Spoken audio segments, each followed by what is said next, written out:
बम बम बोल रहा है काशी हाजीपुर का अनीस सेवासी। अनीस जब भी आता है तो कुछ न कुछ खास चीजों को आपको दिखाता ही है और दिखाता आया ही है। जब तक सांस रहेगी तब तक आप लोग को अच्छी चीजों को मैं बताता रहूंगा, दिखलाता रहूंगा।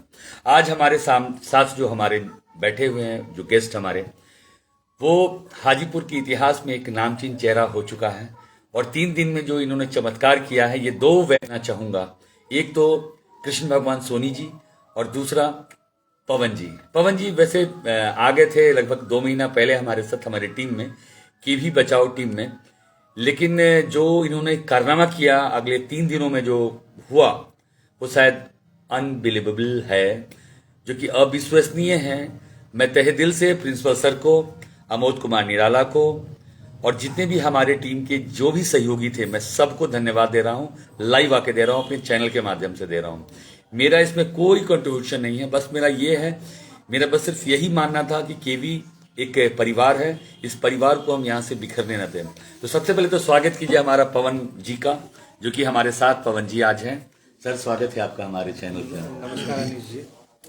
पवन जी, क्या लगा जब आपको मालूम चला इस केंद्रीय विद्यालय के बारे में, और अभी जो राजनीति जो पटुपेश चल रहा है, क्या लगा? पहले सबसे पहले तो आप केवी के लिए आप क्यों आवाज उठाए सर, और क्या लगा आपको केवी में?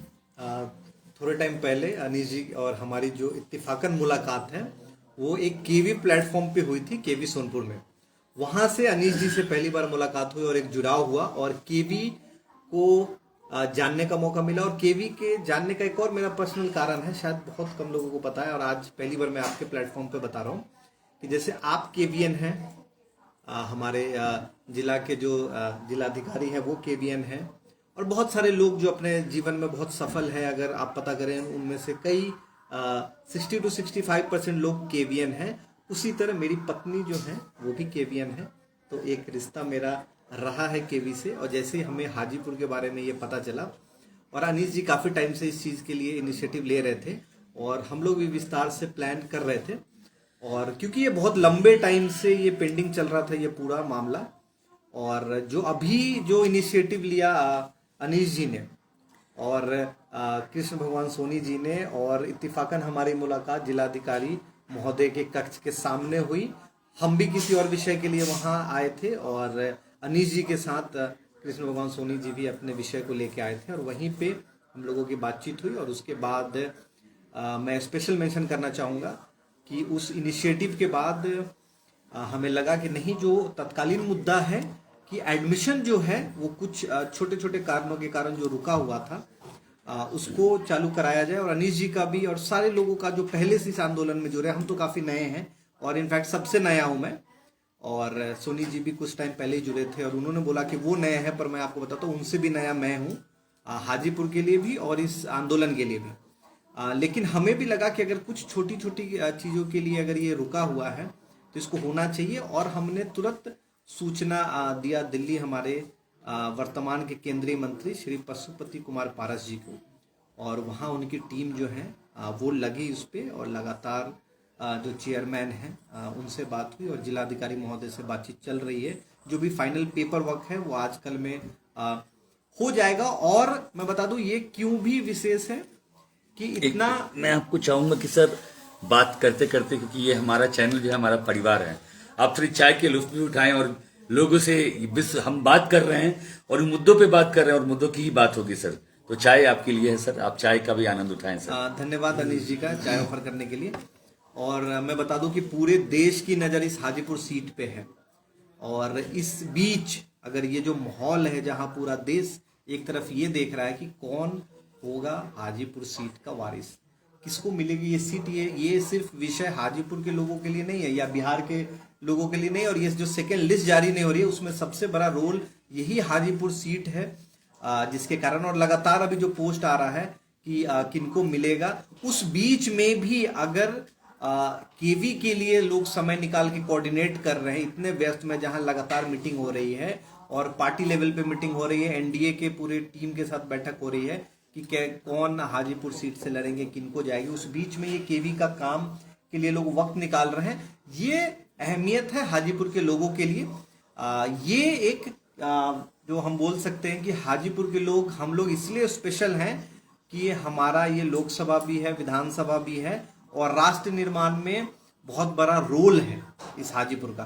तो जब भी कोई हाजीपुर का विषय होता है, चाहे गद्दी पे कोई भी हो, उनकी रिस्पॉन्सिबिलिटी बहुत ज्यादा बढ़ जाती है कि इनका कैसे निपटारा करें। सर पवन जी, मैं एक प्रश्न आपसे और पूछूंगा कि अभी बड़ा ब्रेकिंग न्यूज चल रहा है काफी स्ट्रीम मीडिया पे कि चिराग पासवान ने ऑफर दिया है पशुपति पारस को कि आप राज्यपाल बन जाएं और उनको 5 सीट दिया गया। ये मैं आपको करेक्ट करना चाहूंगा कि ये ऑफर जो है पहले तो किसी भी दल के लोगों का ये हक नहीं है, वो ऐसा ऑफर दे ही नहीं सकते। ये एनडीए ऑफर करती है या भाजपा ये प्रस्ताव रखती है।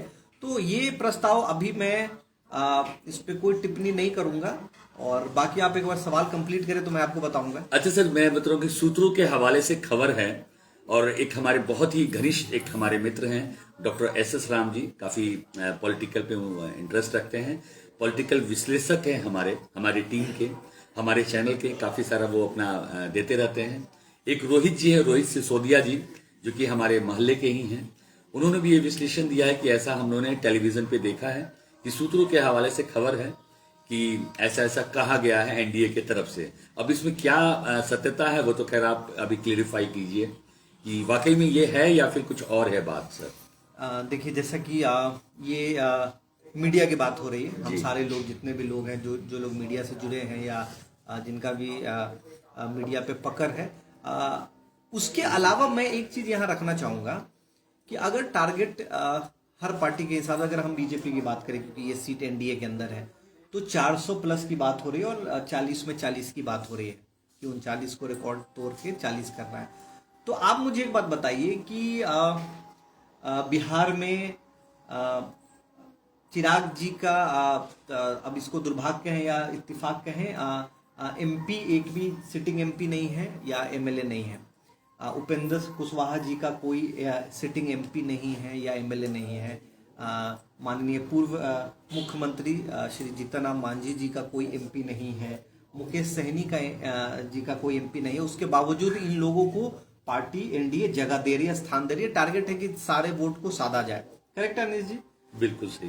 तो आप मुझे बताएं कि जिनका कोई अस्तित्व नहीं है लोकसभा में, मैं ये बोल सकता हूँ, शब्द बहुत हार्ड नहीं होगा, बिल्कुल, जिन भी पार्टी के, और पार्टी का भी अस्तित्व नहीं है क्योंकि वो सारे नया फॉर्म है। ये उपेंद्र कुशवाहा जी के पार्टी का तो अभी राष्ट्रीय चिन्ह भी उनको नहीं मिला है। बिल्कुल सही है। तो उन लोगों को जब स्थान मिल रहा है, एक एक सीट जिनकी जो क्षमता है, योग्यता है, और मुझे उम्मीद है कि एनडीए जीतेगी भी उन सीटों पे, या महागठबंधन जो जैसा फाइट करे, तो जिनकी 5 सिटिंग एमपी हैं, जिनकी पूरे बिहार में के अलावा दलित सेना है और भी राष्ट्रीय लेवल पे जिनका संगठन है, और जब पार्टी टूटी भी तो इन 5 एमपी ने जो अपना समर्थन जिस व्यक्ति को दिया जो आज केंद्र में मंत्री भी हैं, तो क्या ये जो 400 का लक्ष्य है इनको इग्नोर करके 5 सिटिंग एमपी का आप टिकट काट के किसी भी पार्टी के 5 नए लोगों को आप दे कि क्या इस पोजीशन में एनडीए है कि वो रिस्क लेगी? नहीं। और अगर लेगी तो ये बहुत करेज की बात है। तो यहां किसी पार्टी विशेष की बात हम नहीं कर रहे हैं अनिश जी। हमारा जो एक कॉमन फैक्टर है, जो हम लोग हाजीपुर के जितने भी लोग हैं उनका, हमारा जो एक सोचने का तरीका है कि बीजेपी अभी उस पोजीशन में नहीं है, या वो रिस्क क्यों लेगी। सबका साथ सबका विकास का थॉट लेके चलने वाले पार्टी का लक्ष्य कभी नहीं होगा कि 5 सिटिंग एमपी को दरकिनार कर दिया जाए और एक आप गवर्नर की बात हो रही है पद की, या बात हो रही है कि प्रिंस जी को बिहार सरकार में मंत्रिमंडल में जगह मिल जाए, ये देकर, तो ये देने से ठीक है, ये तो ठीक है, दोनों बहुत बड़ा पद है, मंत्री पद भी बहुत बड़ा एक और शगुफा फूटा है, पार्टी खत्म हो जाएगी वैशाली से हमारे संजय जी वहां के विधायक हैं, आपको शायद ज्ञात होगा। लेकिन संजय जी के बारे में होते हुए एक नया नाम आ रहा है, रविंदर कुमार सिंह या रविंदर जी करके हैं कोई, पार्टी के एलजेपी के पशुपति पारसी के साथ में हैं, कि उनको टिकट दिया जा रहा है और लालगंज वहां से वो ले रहे हैं, लालगंज से टिकट ले रहे हैं। वैशाली की नहीं, मैं लालगंज की बात कर रहा हूं। तो क्या ये इसमें क्या सकता है सर? एलजेपी के वो भी हैं, जो सिटिंग एमपी हैं या जो सिटिंग सीट है, मुझे नहीं लगता कि उसको छेड़ना चाहिए। जितने भी जदयू की सीटें हैं, मुझे नहीं लगता कि हमारे मुख्यमंत्री महोदय उस सीट को छोड़ना चाहेंगे, या कोई भी पार्टी अपनी सिटिंग सीट्स को नहीं छोड़ना चाहेंगी अनलेस अनटिल कि कोई ऐसा कैंडिडेट हो जिसका वाकई बहुत बड़ा एक रीच हो या ग्रोथ हो।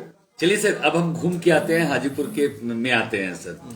इस बार हाजीपुर में क्या लग रहा है, क्या समीकरण रहेगा कि यहाँ से अगर बाय द वे एनडीए को टिकट मिलता है, अगर एनडीए दे रही है टिकट, एलजेपी को ही फिर से दे रही है। एलजेपी में आप किन की बात कर रहे हैं? एलजेपी रामविलास, मैं रामविलास पासवान जी के पार्टी का, मैं क्योंकि दोनों रामविलास पासवान जी की ही पार्टी है सर, दोनों का नेशनल लोगो जो है उसमें रामविलास पासवान जी है, चाहे वो पशुपति जी का हो या फिर चिराग जी का हो।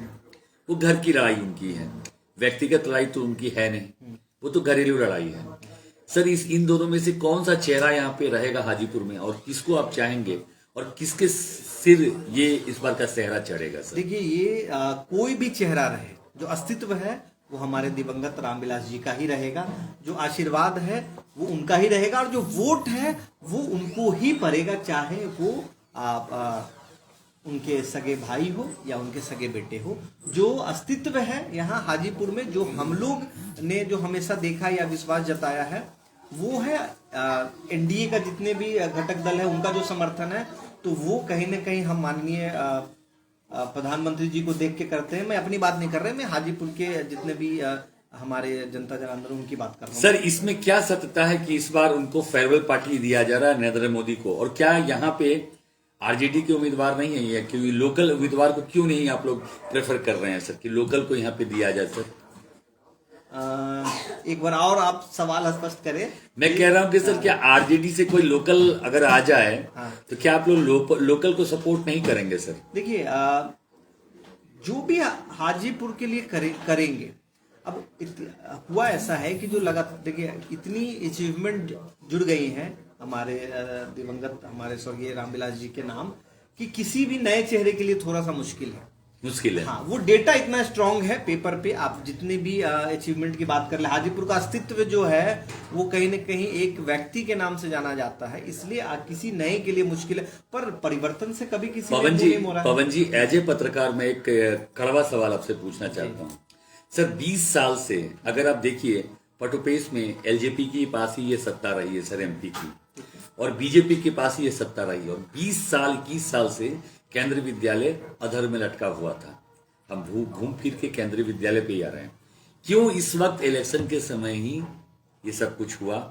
इसमें आपका सहयोग है, मैं आपका तहे दिल से धन्यवाद करता हूं। मैं बिल्कुल नहीं, ये मैं बिल्कुल अपने क्रेडिट और सहयोग नहीं करूंगा। मैं आपको जो मुझे लगता है मैं आपको अपने हिसाब से बताता हूँ। मैं क्या इसमें प्रॉब्लम रही होगी सर, जो 20 साल ये अधर में लटका रहा केंद्रीय विद्यालय? ये प्रॉब्लम कहीं भी, ये मैं केंद्रीय विद्यालय की बात नहीं कर रहे हैं हम, प्रॉब्लम जो है वो हमेशा पेपर वर्क में रहा है और हाजीपुर के लोगों में कमी है। अगर आपका आज टिकट कंफर्म नहीं होता है तो आप दिल्ली अपना पीएनआर भेज देते हैं, आपका टिकट वहां से कंफर्म हो जाता है। तो कितने लोगों ने आंदोलन करके, आपको लगता है कि देश 2024 में जो हम वर्ल्ड में अब इतना महत्व रखने जा रहे हैं या हम इतने तेजी से ग्रो कर रहे हैं, कोई पार्टी अब विकास नहीं करेगा। समय का जो डिमांड है, समय ऐसा हो गया है, हम इतने कनेक्ट हो गए हैं ग्लोबली कि हमें पता है कि अभी अमेरिका में कौन सी ब्रांड चल रही है, चाहे वो फुटवेयर का ब्रांड हो या क्लॉथिंग का ब्रांड हो। तो समय बदलाव कराता है। तो ये हाजीपुर के लोगों की कमी रह गई है कि वो अपने किसी प्रतिनिधि से चढ़कर उन्होंने केवी का मुद्दा नहीं किया। और मुझे तो 200% लगता है कि कोई भी राजनेता इतने लंबे समय तक कोई विवाद रखना ही नहीं चाहेगा। अगर आप अपना पीएनआर लेके वहां पहुंच जाते हैं, या मैं एक छोटा सा, ये तो और भी कई आप काम के लिए जब उनको फोन करके चढ़ के करा लेते हैं, तो ये हाजीपुर के लोगों की ही व्यवस्था की कमी है कि वो अपने किसी जनप्रतिनिधि से लड़ झगड़ कर ये आज क्यों नहीं कराया। मैं आपको बताऊं हाजीपुर क्यों अहमियत रखता है देश की राजनीति में। हाजीपुर वो जगह है जहां से हमारे दो माननीय केंद्रीय मंत्री है, कैबिनेट में मिनिस्टर, यूनियन मिनिस्टर है, स्टेट मिनिस्टर है। उसके बावजूद जो 6 विधानसभा है उसमें राष्ट्रीय पार्टी के कई माननीय विधायक हैं। उसके बाद ये जोनल भी है, ये हाजीपुर। तो आपको लगता है कि इसमें रेलवे का इन्वॉल्वमेंट भी था, मतलब एक आप कहें तो ये हाजीपुर, और खासकर मैं बोलना चाहूंगा कि जो स्कूल प्रशासन है या स्कूल के जितने भी हमारे प्रिंसिपल हैं, ये है, अगर कहीं ना कहीं वो अपने स्थानीय जिलाधिकारी के पास सही तरीके से सही पेपर वर्क लेके गए होते, जो मुझे लगता है अपने समझ से, तो ये शायद इतना लंबे टाइम तक विवाद रहता ही नहीं। चाहे वो आप अपने मुख्यमंत्री को, अगर आपका पेपर वर्क स्ट्रांग है आज के समय में, तो अब तो प्रधानमंत्री खुद आपकी बात सुनते हैं। वो तो खुद आप एक ट्वीट करते हैं तो रेल मिनिस्ट्री से आपको डायरेक्ट आता है, पीएमओ पे आपसे आप माननीय हमारे प्रधानमंत्री जी बात करते हैं। तो ये तो समय ऐसा है टेक्नोलॉजी का कि कोई 20 साल तक मुद्दा रह ही नहीं सकता। तो ये हमें रिस्पॉन्सिबिलिटी लेनी होगी हाजीपुर के लोगों को कि हमारी कमी रह गई कि हम इसमें बहुत स्लो हो गए। अब दोस्तों, हम अपनी बातचीत को यहीं विराम देते हैं, लेकिन अब आपको मैं एक चीज सुनाने जा रहा हूं। बहुत जल्द हमारी पूरी टीम हाजीपुर की विधानसभा क्षेत्र में हम भ्रमण करेंगे, डोर टू डोर लोगों को एक चौपाल लगाएंगे। उस चौपाल में हमारे साथ हमारे सहयोगी पवन जी रहेंगे, धर्मवीर धर्मा रहेंगे, वीरेंद्र कुमार न्यूज 7 डेज रहेंगे, और हमारी पूरी टीम हम एक चौपाल को लगाने जा रहे हैं और लोगों से पूछेंगे क्या है मिजाज, क्या चाहते हैं हाजीपुर में, और क्या है उनका सवाल हाजीपुर के उन तमाम विधायकों से, एमपी से, सिटिंग एमपी से, और जो उम्मीदवार होंगे उनसे। क्या पवन जी सहमति दे रहे हैं? जी बिल्कुल बिल्कुल। ये सिर्फ आपका काम नहीं होना चाहिए, ये किसी पत्रकार का काम नहीं होना चाहिए। हर एक व्यक्ति को हाजीपुर के को जागरूक रहना पड़ेगा कि उनके विकास के लिए कौन बेहतर विकल्प है, और अगर कोई विकल्प है भी तो उनको कैसे बेहतर बनाएं। अगर आपके जनप्रतिनिधि से शायद कुछ चीजें छूट जा रही हैं तो आप उन तक उन बातों को रखो। जैसे कि मुझे लगता है कि अगर शायद ऐसा इत्तेफाक रहा है कि हाजीपुर के जितने भी जनप्रतिनिधि जीत के गए हैं वो लगातार केंद्र में मंत्री रहे हैं, और जब आपको मंत्री पद जैसा इतना बड़ा पद मिलता है तो पूरे देश की जिम्मेवारी आ जाती है। तो कहीं ना कहीं अपने लोग छूट जाते हैं या अपने लोग को मना लिया जाता है। तो आप माने बिल्कुल ना, हाजीपुर की जनता माने ना, आपका जो काम है वो सबसे पहले आप प्लेटफॉर्म पे रखें कि देश का काम भले थोड़ा 1-2 दिन ऊपर नीचे हो जाए, पर हमारा काम पहले होना चाहिए। चलिए दोस्तों, मिलते हैं हम लोग ब्रेक के बाद, और अब धूम धड़क्का स्टार्ट होगा बहुत जल्द। हमारी पूरी टीम तैयार हो चुकी है। Bharat TV, sir Bharat TV है ना हमारे साथ में? हाँ, भारतीय टीवी है। भारतीय टीवी जल्द है। एक नया शो भी लॉन्च कर रही है, जो पहला रीजनल कंटेंट का बहुत बड़ा शो होगा, जिसमें सिर्फ हम लोकल 0 किलोमीटर के सब्जेक्ट को उठाएंगे। नेशनल पोर्टल पे तो कई सवाल उठ रहे हैं, अभी जो जीरो रिपोर्टिंग है जो अनिश जी भी करते हैं उसको एक बड़ा प्लेटफॉर्म नहीं मिल रहा, और वो करवे सवाल जो मीडिया हर डिग्री जिसको बोलते हैं, जिसमें कम से कम 20 स्थानीय मीडिया होगी जिनको कहीं ना कहीं लोग दरकिनार कर देते हैं, उनके जो आज पूरा श्रेय देश सोशल मीडिया के उन पत्रकारों को दे रहा है जो एक्चुअल ग्राउंड रिपोर्टिंग कर रहे हैं। उन सब को रखा जाएगा, और हर जनप्रतिनिधि से या हर वो व्यक्ति या वो अधिकारी जो हाजीपुर के किसी न किसी प्रभार के लिए जिम्मेदार है, उनसे वो करवे सवाल किए जाएंगे जो आज तक कभी किसी ने नहीं किया।